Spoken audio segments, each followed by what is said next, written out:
all weirdos. Weird science is the revolution. Weird science is the revolution. Hello, everybody, and welcome back to the Weird Science Comics YouTube channel. I'm Jim, and I'm going to be reviewing Action Comics number 1054. Since we have hit the dawn of DC era of this after issue number 1050, you know, the big celebration, this has become an anthology book. We have a main story by Philip Kennedy Johnson continuing a lot of his War World stuff now that Superman has returned to Earth. We have a young John story told by Dan Jurgens that I think a lot of people are digging.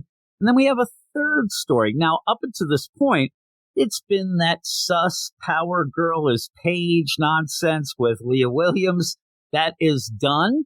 And if you're sitting there thinking, but Jim, how could it be done? Everybody down at the Five and Dime's talking about Johnny Sorrow confronting Paige at the end of last issue. Well, that is actually going to continue in its own thing in May in the Power Girl special number 1 issue. And I may not buy that. That's what I'm thinking. But if you enjoy that, have at it. And also, they've recently announced that there will be what they say might be an ongoing. I still think it'll be a mini-series, but that'll happen in September. So if you are enjoying the Leah Williams stuff, you are going to get more to come. Now, the third story that we'll get, and we'll get to it obviously third, it is a Steel/Steelworks issue story, and it's okay.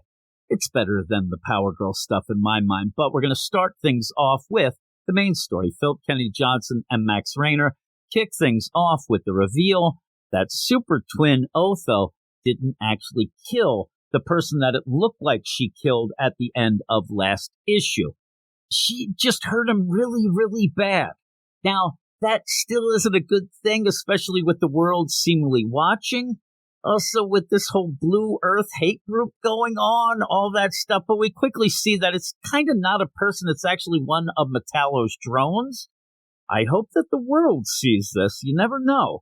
You never know what people believe, what they see or not, but the fight is on. Now, I guess Philip Kennedy Johnson didn't get the memo that John only uses his hands for helping, but that's actually a good thing since we get to see John unleash a bit here before Metallo himself shows up, grabs the super twins, and flies away. Now, when John's father, Superman, shows up, and I'll tell you right now, it drives me nuts talking about this book, especially at points where you have John Superman and Cal Superman, because it feels weird to say Cal Superman. So what I'm going to say is Kal-El we will call Superman. John, though I still know he's Superman, so don't start yelling at me, but I'm going to call him John.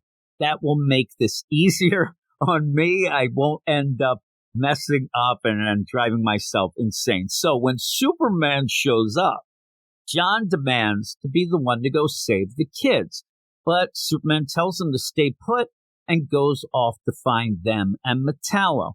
There is a not-so-subtle thing going on here, since this is one of the first times that Superman actually hasn't deferred to John since John himself became Superman. Usually John is the one calling the shots, it seems. He ends up, anything he says, everybody says it's the greatest thing ever, including his father, Superman.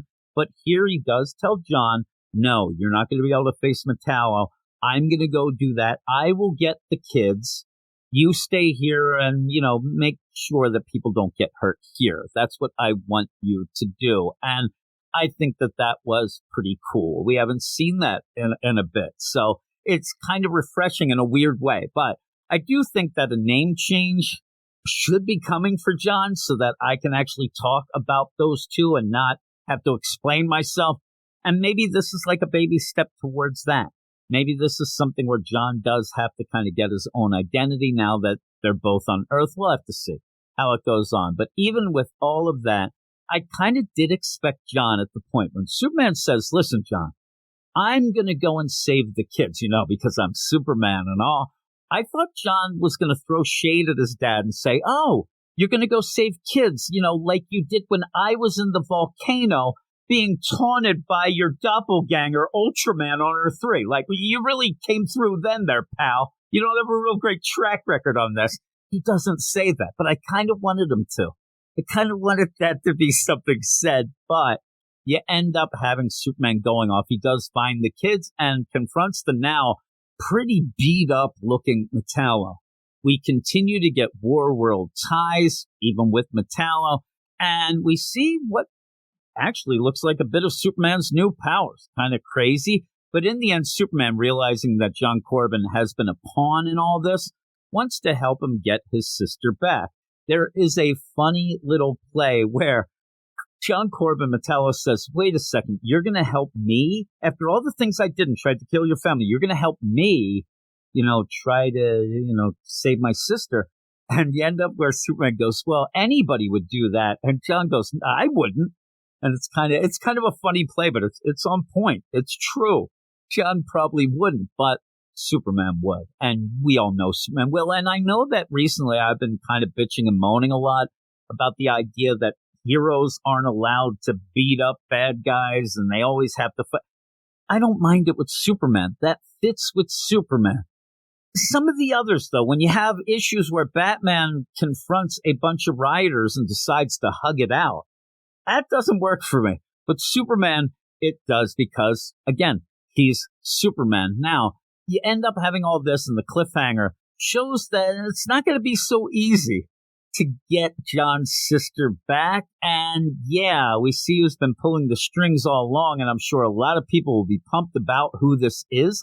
I won't spoil it, but I know for a fact I'm going to have to talk about this issue on our podcast this weekend with Continuity Kid, America's Sweetheart, Eric Shea.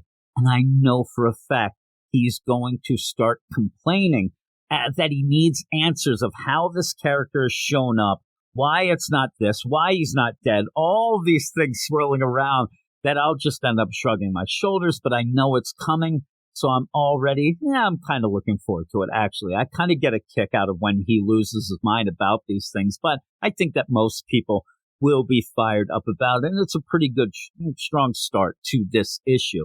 Dan Jurgens then continues with his Young John story, and he's on writing and art duties, and I love Dan Jurgens' art. I always have.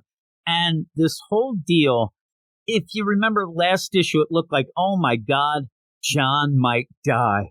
This spaceship is crashing into Earth. It's kind of silly to think. First off, this is a flashback story. We obviously know he won't, but even so, it was kind of silly to even think that, but that's how some cliffhangers play out. But we do see he didn't die, but he can get hurt. This is a reminder that he can get hurt, but that he's still a hero, though, who will fight through the pain to save anyone, including a princess from another planet. And after seeing more of her power set, we get a bit of a backstory of her and her family and her planet. But from the get-go, it did feel like she was giving John a bit of revisionist spin to it. And by the end, yeah, that fear is confirmed. It really is like, oh my God, this doesn't feel right. You're really pressing the idea that your family, they feel like dictators here, but yet you're saying they're not. But I kind of think they might be. And then at the end, you see she might not be as nice as she is trying to portray. While this is all going on, though, Superman is tangled up in a fight with Doombreaker, and so hopefully John will be able to step things up himself next issue, or Superman might be able to fight off Doombreaker. The Doombreaker stuff isn't really hitting with me, but it's okay. It's okay there, and it's something that Dan Jurgens has started in that Death of Superman deal, so all right, he can do his thing. The final story is not about Paige, Power Girl, thank God. It is a new Steel story by Dorado Quick and Yasmin Flores Montanez. And right away, you get an editor's note that it takes place before Action Comics number 1051.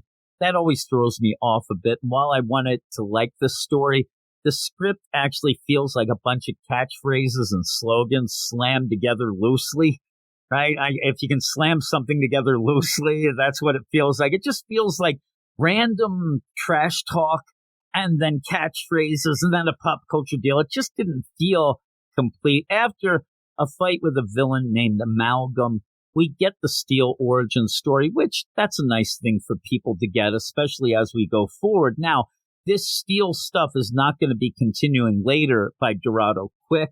It will be by Worf from Star Trek. But this is a nice deal to start it out, get people on board with what Steel is all about and what he does and whatnot. But by the end, John Henry Irons announces himself as Steel to the world. He actually reveals that he is, in fact, Steel.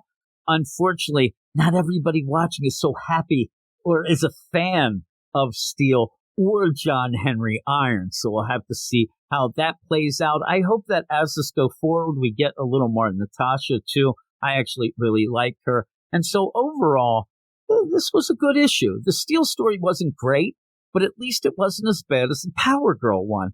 I don't know why, but since this became an anthology book, though, the main story by Philip Kennedy Johnson hasn't felt as big or even as long. It seems like you just get through it a lot quicker, even though the page count seems to be the same. It just doesn't feel like a full story for some reason at the end.